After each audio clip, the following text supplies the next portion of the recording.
Malaikat itu di apa? Malaikat itu kan yo duwe pikiran. Terus iblis yo duwe pikiran.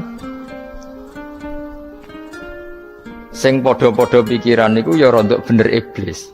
Pikirane lho ya. Tapi nurute bener malaikat. Jadi umpama agama kanut pikiran ya bener iblis. Mergo cara berpikir iblis iku Adam ku sangka lemah, aku sangka api. Berarti keren aku.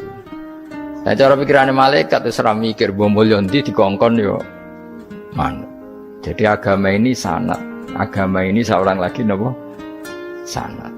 Sakjane cara tauhid ya keberatan, aku ana istilah Baitullah ya keberatan. Wong Baitullah maknane omahe Allah sing takok. Allah manggon wirdi ning Ka'bah. Jadi kita harus ngikuti ulama. Dikatakan Baitullah itu nama penghormatan. Sesuatu itu mulia, maka disebut Baitullah. Bukan berarti Allah nempat di situ. Maka Allah tidak butuh napa? Jadi itu kan jelimet, Mang. Lagi-lagi yang tahu itu ulama. Masjid ya dikatakan Baitullah. Nah, misalnya iki masjidnya pangeran, malah mbok manani lucu. Masjidnya pangeran, berarti iki tempat sujudnya pangeran. Nah, kacau kan? Tapi berhubung wong ra paham alhamdulillah demun iki masjidnya pangeran. Jajal maknani bahasa Arab. Iki masjidnya pangeran, maknani terjemah. Iki tempat kacau. Ini baru kayak bodoh ora roh nek iku kacau. Jadi wacok. Mulane anut ulama. Jadi darani Baitullah apa dikatakan daleme Allah maknane apa idhofatut tasyrif. Napa idhofatut tasyrif maknane omah sing mulia sampai diistilahno daleme Allah. Kalau dalam ngaji-ngaji ulama itu agama ini dari awal unik. Allah melarang sujud kepada batu. Tapi kita sholat itu madhep Ka'bah. Kemudian juga ada batu. Makanya kita harus menanamkan bahwa semua sujud itu lillahi ta'ala. Dan soal ada arah ya penting arah. Nggak mau arah madhep segoro kidul malah repot. Jadi arah itu mau dipakai kesepakatan untuk menunjukkan kalau kita muslim, arahnya sujud itu ke Ka'bah. Tapi tetap sujud kita hanya lillahi ta'alanya karena Yahudi. Nabi nanti takut Yahudi, Muhammad nak langit bumi itu sebenarnya hancur pas kiamat. Terus manusia sing mati mulai ini Adam sementara tidak kok endi. Jadi nak takut ngono mirip so, mirip Yahudi. Nak mirip Sugair apa? Nak mirip Ngamure. Jadi agama ini selalu disoal pakai akal. Jadi agama tanpa akal ya iso berdiri, tapi kalau terlalu bawa akal itu ya repot. Ya makanya tadi itu pentingnya riwayat. Seorang lagi pentingnya apa? Riwayat. Makanya coro Imam Malik itu gak suka sama agama di logika itu gak suka. Karena nanti orang yang punya logika terus merasa lebih punya otoritas terhadap apa? Agama. Ya wis sesuai ngono agama iku angel oleh nerangno sampean agama iku. Sampeyan saiki tak bedheki. Nabi Adam diusir kondi. Swarga. Terus wargane Nabi Adam saiki didakoni. Mergo swarga iku luase sak langit bumi. Lah nek iku saiki didakoni ndi? Swarga lebih luas ketimbang langit. Kan enggak mungkin sesuatu yang luas diletakkan di yang sempit. Akhirnya Mu'tazilah gak percaya anane swarga zaman Nabi Adam. Jadi swarga sing cerita Adam itu tidak sama dengan surga yang nanti arduhas samawati wal ard. Jare ahli sunnah ya sono. Lah ning ndi wis ra roh pokoke ono. Ya itu kan sama-sama terus diterusno wong debat. Ya sudah guys. Nak cara aku wis mlebu sik kok gampang nerangno nek wis bar roh. Secara teori kan gitu, ora roh kok nerangno sak usih. Bro. Ya sudah, sampeyan bu swarga wae lagi apa? Lagi nerangno. Pas aku nerangno kowe ra ning swarga, ya ora ketemu. Wis kono enak nang cangkem elek ngono wis aku ben nerangno kowe ra ning kono. Ya wis akhire gak. Apa cocokan sampeyan? Aku tak nerangno swarga lah. Sing kono ben nerangno neraka. roe neraka. Agama itu unik. Ya karena tadi apa ya?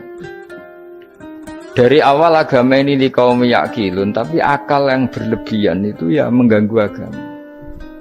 Ya sudah, makanya saya ulang lagi itu riwayat ya. Sebagian ini apa? Riwayat. Inna hadzal ilma dinun fanzuru amman ta'khuduna dinakum. Agama ini ilmu. Kemudian kamu harus dari sanad yang benar, ya. Dari sanad yang apa? Dari sanad yang benar. Ya sudah seperti itu. Mana itu kula nu setuju model kayak salat sunat safar, tidak harus madhep kiblat terus. Jadi agama ini sudah unik. Misalnya gini ya. Salat fardu kan wajib kiblat, tapi ada salat yang enggak usah madhep kiblat, yaitu sunat safar. Misalnya orang di pesawat gini. Karena ngiling-ngilingan, nah, hakikatnya kiblat itu tidak fokus kita. Fokus kita namun Allah Subhanahu wa taala. Jadi memang agama, tapi lagi-lagi itu butuh riwayat. Seorang lagi butuh riwayat. Kalau nggak pakai riwayat terus kok Abu Nawas kabeh. Karena tadi Amerika, seorang lagi Amerika, itu kalau dibor pas New York itu kena Ka'bah. Lah logikanya kalau arahnya pas itu kan bebas arah. Berarti orang Amerika oleh sholat bebas. Tidak bisa seperti itu, ya tetap anut konsensus ulama sana atau tradisi sana, kiblat itu ngambil arah mana, karena dia pas. Ya bumi yang ada arah itu secara akal kan hanya rubuk 1/4. Makanya kalau kamu belajar falak itu ada rubuk, lainnya itu sudah ada arah. Misalnya bumi bulat bola, yang sama atas dikatakan sama-sama di atas. Ya kadarnya hanya 1/4, lainnya itu sudah dikatakan samping. Makanya seperti Denmark itu ada daerah yang siang itu sampai 3 bulan, entah berapa siklus sekian puluh tahun. Ada yang lebih lama siangnya sampai 18 jam. Kalau di Eropa kadang puasa itu sampai 18 jam. Ada yang selalu gak kena matahari kayak kutub utara, kutub selatan. Nah makanya kalau misalnya sholat itu ngikuti apa? Kalau ngikuti matahari, orang kutub sholatnya hanya maghrib, isya, subuh. Gak wajib poso, orang tahu ono berino misalnya. Ya tidak bisa seperti itu. Jadi kalau nuruti logika kan terus berdebat terus. Tapi kalau nuruti rasa sebagai hamba. Orang kutub butuh sujud sama Allah, orang kutub butuh loyal sama Allah dengan memperlakukan puasa. Ya sudah, akhirnya kita harus puasa. Nah, lalu kalau ukurannya matahari, mereka tidak punya matahari. Memangnya puasa itu penyebabnya wujudnya matahari, apa penyebabnya loyalitas sama Allah Subhanahu wa taala? Loyalitas. Kalau penyebabnya matahari ya berarti kalau nggak ada matahari nggak usah apa? Tidak usah seperti itu cara berpikir. Makanya ngikuti ulama. Karena ulama yang tahu tradisinya Allah dan Rasul. Ya seorang lagi ulama yang tahu tradisinya Allah dan Rasul. Meskipun ya kadang saya enak dewe ulama. Mergo ya kadang ya mau kalau bolak-balik ngomong. Gak diterang nombek cangkem elek ora paham-paham. Makanya masyhur itu ada kiai di debat sama orang rodok PKI. Pak Kiai, kalau setan dari api masuk api kan biasa. Terus susahnya apa? Mau materinya dari api. Terus Kiai itu mek lemah, swawurna raine. Loro cung, gue sakit. Jadi wong kok lemah, kena lemah kok loro. Karena serak kena diterang no. Manusia materinya kan dari tanah, berarti kena dipendem urip-uripan. Piye ya? Ya loro ya. Lah ya jare kok lemah kok dipendem ning lemah kok. Karena dijelaskan pakai lisan yang baik, gak paham-paham. Sebenarnya kita ini ingin selalu baik, tapi ada orang-orang diterangkan cara baik-baik itu. Wah, kayak misalnya ono wong kondo, Gus kula nu bojo kula cerewet ngene-ngene, apike kula pegat dicereweti bojo mbek diarani duda lara ndi? Oh lara diarani duda isen. Kue payu rabi dicereweti, ambek ra payu rabi jomblo, sakit mana? Sakit distatuskan jomblo. Malah kena dicereweti sabar prestasi baru. Mesti wong ku diwolak-walik. Lan jarpe sekolah tak malan kula seneng mbek Imam Syafi'i.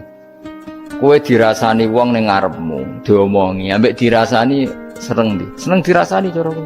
Jare Imam Syafi'i bukti ke wibawa, buktine ngomong ning ngarepmu ra wani. Jadi Imam Syafi'i itu rileks urip. Ya Aba Abdillah, orang yang tadi muji-muji jenengan itu kalau di luar maki-maki jenengan. Jadi alhamdulillah. Kok bisa, itu kan bukan pengkhianatan. Berarti saya wibawa, di depan saya enggak berani itu. Wong iku sowan Imam Syafi'i ya cium tangan ya hormat. Tapi setelah di luar menghujat. Singkat cerita dilaporkan ke Imam Syafi'i. Orang yang tadi nyium tangannya jenengan itu di luar ngerasani jenengan. Jadi Imam Syafi'i, alhamdulillah berarti aku wibawa, mendengar kurawani. Ya dianggap enteng saja. Terus ada orang misoi Ja'far Shadiq. Sayyid Ja'far Shadiq itu Sayyid putune Nabi, orangnya soleh alim, gurunya Abu Hanifah. Di antaranya gurunya Abu Hanifah itu Sayyid Ja'far Shadiq. Itu kalau dihujat orang diomongin ini, dimaki-maki, sampai ke rumah. Pas mau masuk rumah, kamu masih ingin maki-maki saya? Iya, tak tunggu sampai selesai. Setelah selesai, sudah, sampun, sudah. Masih emosi orang, sudah.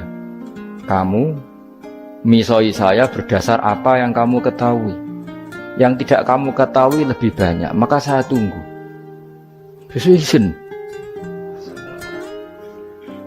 Izin sampai terus ketika ditanya, kenapa engkau sabar ketika jenengan saya pisui? Orang ini akhirnya tobat, mencium tangannya, mencium lututnya. Jawab saya Ja'far Shadiq ini. Aturahu tu'sokurhan, aturahu yu'sokurhan. Kowe ora ngrafaham kalimat itu, tapi tak terangkan ben dadi wali. Kowe roh pangeran. Ya tahu. Sing durakani pangeran tuh banyak enggak, yang maksiati pangeran tuh banyak enggak? Banyak. Lah yung pangeran sing di langit bumi wae dimaksiati, apa meneh terima aku. Akhirnya terus jadi orang-orang soleh itu cara berpikir itu di luar kapasitas kamu. Apa ya? Mereka itu hanya Allah, taunya itu hanya Allah. Aku kan enggak egois, harga diri. Mana ada agama berdasar harga diri itu. Kalau dalam bahasa Arab disebut hamiyat al-jahiliyah, itu gengsi nopo jahil. Makanya ketika saya berkali-kali cerita itu, ada seorang ulama dipanggil tetangganya, nom. Setelah sampai situ, sudah kembali, saya tidak butuh kamu. Setelah sampai rumah dipanggil lagi, sudah kembali lagi sampai 3 kali. Ulamanya yang tetap ceria, tetap nyaman. Ketika ditanya, kenapa engkau tetap nyaman? Wahai pemuda, kamu itu tetangga saya. Kata Allah dan Rasul, nak kue iman be Allah Rasul, kon ngapi itu tangga, kon ngundang aku ya teko. Ya seneng nuruti perintahnya. Ketika kamu nyuruh saya kembali, ya saya kembali. Memang itu keinginan kamu. Kue tanggaku, aku kon nurut be tangga. Aku ora urusane mbek kowe. Aku mau nyaman mbek perintahnya. Nangis pemuda tadi itu tobat. Kalau kamu kan warga diri, orang kok dipimpong. Ini gak bakat wali blas. Jadi orang dulu itu nyaman. Karena yes, pikirannya namun Allah Subhanahu wa ta'ala. Umar bin Abdul Aziz itu termasuk khalifah paling soleh setelah periode sahabat. Itu mau kapundhut itu sewantai sewenang. Ketika keluarganya menangis, kenapa kamu menangisi saya? Ya karena engkau mau mati. Memangnya kalau mati mau kemana? Ila khairi madhubin ilaih, kedat terbaik. Terus aku mbok kon urip awar kowe gak jelas iso ngrumat aku ta ora. Anak Allah malah jelas. Saiki apik ndi urip mbek wong ora jelas sampai sing jelas. Ya wis kapundhut. Kowe kan gak mati ku wedi. Dosane akeh. Lah mungkin nek urip terus ra dosa apa to kan. Gaya tok asline. Dosa kula cek kathah Gus kok mati terus. Ya malah apik mati biar dosa meneh. Biasa wae nek apik mati biasa karena potensinya kamu urip suwi ku dosane apa taat meneh. Ya jawab. Potensine. Dosa meneh apa taat meneh? Apa ya dosa ya taat. Terus pas mati pas taat atau pas dosa? Ora usah ngono biasa ya. Sampai mati ae matur pangeran Gusti nak saene mati nggih. Mati mawon nak saene urip nggih. Urip mawon Gusti semua anut jenengan wis. Zaman kula urip sing ngrumat nggih jenengan mungkin sampean mati sing ngelola nggih napa? Jenengan pun donya sing ngurusin jenengan. Kan sebenarnya kalau kita berpikir gitu kan nyaman. Zaman kamu hidup yang mengendalikan jantung, paru-paru, oksigen juga Allah. Dan kamu nggak tahu caranya, tahu-tahu hidup. Tapi setelah mati dikubur kamu iskal. Lalu sistem pernafasan saya gimana setelah saya mati? Memangnya zaman yang dunia kowe roh. Oh karena ada oksigen. Nah, terus oksigen wujudnya karena apa kowe ya ora roh? Oksigen dari zat gini lah zat iku kok sapa ya ora roh. Mau gaya tok ngomong mau tetep akhirnya ora roh. Lan kadang kula gawok mbek wong goblok wis ora roh kabeh dari awal mau alam semoga iku gak usah nerang. Nah, artinya gini, kalau zaman di dunia kamu tidak bisa mengelola diri kamu sendiri, juga sama setelah mati tidak bisa mengelola diri kamu sendiri. Semua itu al-amru biyadil, semua itu dalam kekuasaan Allah Subhanahu wa ta'ala. Ya sudah, alaihi tawakkaltu wa ilaihi unib. Ya sudah, kita pasrah saja dan kita hanya kembali kepada Allah Subhanahu wa ta'ala. Ya sudah, itu agama. Tapi nak bawa logika pakai akal. Wah, itu orang mati itu sudah nggak bisa apa-apa, sudah jadi tanah gini-gini. Nah, masalah catekar yang ngerti, nah, jadi tanah itu tidak bisa apa. Tapi masalahnya kita ini dikendalikan oleh zat yang bisa mengelola semua. Yaitu Nabi Adam diciptakan juga dari tanah. Ya sudah, hanya berdasar riwayat itu yang kita akhirnya meyakini setelah kita mati juga bisa hidup lagi. Iki rasa khawatir, iblis itu ya dhaif, iblis ya lemah. Nyatane ya kowe tetep ngaji jalalan. Berarti ora sukses menyesatkan. Kodang di kowe iblis. Ya kodang sampean, kon ra ngaji tetep ngaji. Kon paham tetep ora paham. Berarti iblis itu enggak keren loh. Betul, saya setiap melihat orang sholat itu menyaksikan kekalahan apa? Iblis. Jadi iblis itu ya kalah ora kok hebat yo ora. Biasa mawon, ora usah mbok sing hebat ya namung pangeran. Dari awal iblis wis menyerah ngadepi orang sing ikhlas. Ikhlas itu dimulai dari awal. Cara bahasa Inggris pokoke hilir sampai hulu sampai hilir kudu ikhlas kabeh. Misale kita duit, yakin nek iku wae Allah. Sehingga kita ketika ngasihkan orang itu kamu enggak merasa itu milik kamu. Sehingga enggak gampang ngundat. Selagi itu kamu benar keduanya awalnya salah itu masih mungkin tidak ikhlas. Uang ini milik saya, tak kasihkan kamu dengan ikhlas. Kalimat milik saya ini menjadikan suatu saat kamu jadi undat-undat karena milik saya. Tapi kalau ikhlasnya dari depan, uang ini milik Allah, ilmunya bahak milik Allah, terus tak kasihkan kamu juga hambanya. Dari awal kan merasa saya tidak punya apa-apa. Tapi selagi saya ikhlasnya hanya separuh, ilmu saya tak kasihkan kamu karena Allah, berarti masih potensi enggak ikhlas ya. Jadi kalau ngelatih ikhlas itu harus dua-duanya. Kamu punya uang milik Allah, punya ilmu milik Allah, punya jabatan milik Allah, kemudian kamu kasihkan sesuai perintah Allah, itu lebih mudah ikhlas karena la haula wala quwata illa billah. Selagi masih separuh saja salah, itu potensi berikutnya juga ikut salah. Misalnya aku ngurmat yatim kok ikhlas, duitku tak kena.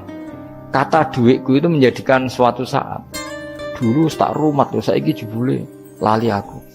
Tapi kalau alhamdulillah saya pernah digerakkan Allah ngurmat yatim dengan milik Allah juga. Sehingga kita sekedar pernah melakukan ketaatan ini enggak penting berikutnya anak yatim ini nanti peduli kita apa enggak, enggak penting. Yaitu ikhlas ya. Ikhlas itu sesuatu yang semuanya lillahi ta'ala. Ya, inna sholati wa nusuki wa mahyaya wa mamati lillahi rabbil alamin. Masyhur itu khilafnya ulama. Apakah malaikat itu termasuk umatnya Kanjeng Nabi Muhammad sallallahu alaihi wasallam?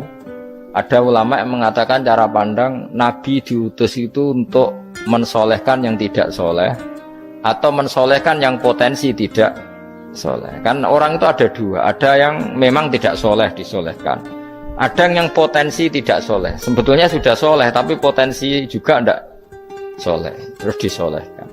Nah malaikat ini kan tidak berpotensi maksiat, sehingga agak butuh Nabi. Seorang lagi malaikat itu kan nggak mungkin nggak soleh, selalu soleh. Berarti nggak butuh nabi. Itu cara pikiran Imam Suyuti. Sehingga dia mengatakan Quran itu memperingatkan semuanya kecuali malaikat. Karena malaikat tanpa diperingatkan sudah soleh. Tapi kata ulama yang lain tidak seperti itu. Malaikat tetap senang sebagai umatnya Rasulullah Shallallahu Alaihi Wasallam karena butuh status tasyrif. Tasyrif itu keren. Dan ditakoki kowe melok kelompok sopo, melok kelompok Kanjeng Nabi Muhammad Shallallahu Alaihi Wasallam. Sehingga kalau nanti ditanya Allah, mimman anta misalnya, min ummati habibika Muhammad, itu keren. Kayak termasuk umatnya kekasihmu Nabi Muhammad Shallallahu Alaihi Wasallam. Lalu kamu ngikuti apa? Yo min ahsani kitabik, maksudnya ngikuti kitab terbaikmu ya Allah. Sehingga mereka ikut umatnya Nabi bukan karena disolehkan, tapi karena tasrif, satu kehormatan. Itu yang diikuti ulama. Tradisi kita ahli sunnah ngikuti yang pendapat itu, ngikuti bahwa malaikat pun suka dikategorikan umatnya Kanjeng Nabi Muhammad Sallallahu Alaihi Wasallam karena nambahi tasrif. Nambahi apa? Tasrif. Masyhur itu Imam Suyuti dalam hal ini. Kita ngikuti ulama mayoritas, bukan ngikuti yang ini. Masyhur kan Jibril ditanya. Kan itu ketika Jibril ketemu Nabi Muhammad ditanya, untungnya apa kamu jadi safir? Safir itu kira-kira terjemahan bebasnya panitia saya. Jibril itu kan ya jauh dari langit turun bumi, dari langit itu kan jauh. Terus kamu untungnya apa? Karena Jibril itu tahu betul peristiwa yang pernah dilakukan Allah. Yaitu kayak apa malaikat yang di langit bisa diusir karena kesalahan tertentu. Malaikat yang sok suci kayak siapa itu Harut Marut juga dihinakan seperti itu. Dan Jibril tahu betul Allah itu yaf'alu ma yasha. Jadi yang sekarang malaikat bisa saja jadi pokoknya tahu betul Allah bisa melakukan apa saja. Karena Jibril tahu betul Allah, karena dia ketua malaikat. Kan kita tahu misalnya ada sejarah siapa? Harut Marut, dari malaikat menjadi hina seperti itu. Jibril akhirnya tanya, ya sudah, Jibril punya apa, terus ditanya Nabi, kamu untungnya apa setelah jadi safir saya, jadi panitia yang ngurusi wahyu. Terus kata malaikat Jibril, saya tidak pernah merasa aman. Apakah saya selalu dalam posisi ini? Posisi terhormat, kecuali setelah menjadi safir, menjadi pelayan kamu ketika aku distatuskan oleh Allah apa itu innahu laqaulu rasulin karim dzi quwwatin indadil arsy makin muta'in tamma amin. Terus ganti fa amin tu ba'du, baru setelah itu saya merasa aman bahwa posisi saya aman karena Quran itu abadi ila yaumil qiyamah ila mala mi'adalah, semuanya Quran itu abadi dan di Quran itu saya distatuskan muta'in sama amin. Berarti saya merasa aman, tidak akan dirubah kestatusan saya malaikat semenjak saya jadi safirmu. Intinya Jibril juga mendapat kehormatan karena ngitmai Quran. Paham ya? Makanya kita di sini mengatakan ini pendapat Imam Suyuti, tapi hampir semua ulama berpendapat apa? Malaikat pun ikut mendapat berkahnya Kanjeng Nabi Muhammad Shallallahu Alaihi Wasallam. Jenenge apa? Berkah tasrif, apa berkah apa? Tasrif. Jadi punya status kehormatan. Nah, yang dikatakan Imam Suyuti itu murni logika. Murni logika tadi. Yang namanya Quran itu memberi peringatan supaya enggak soleh menjadi soleh, dan malaikat tidak butuh itu karena sudah selalu soleh ya. Jadi itu logika saja, tapi kita berkeyakinan malaikat pun butuh, tapi untuk kehormatan.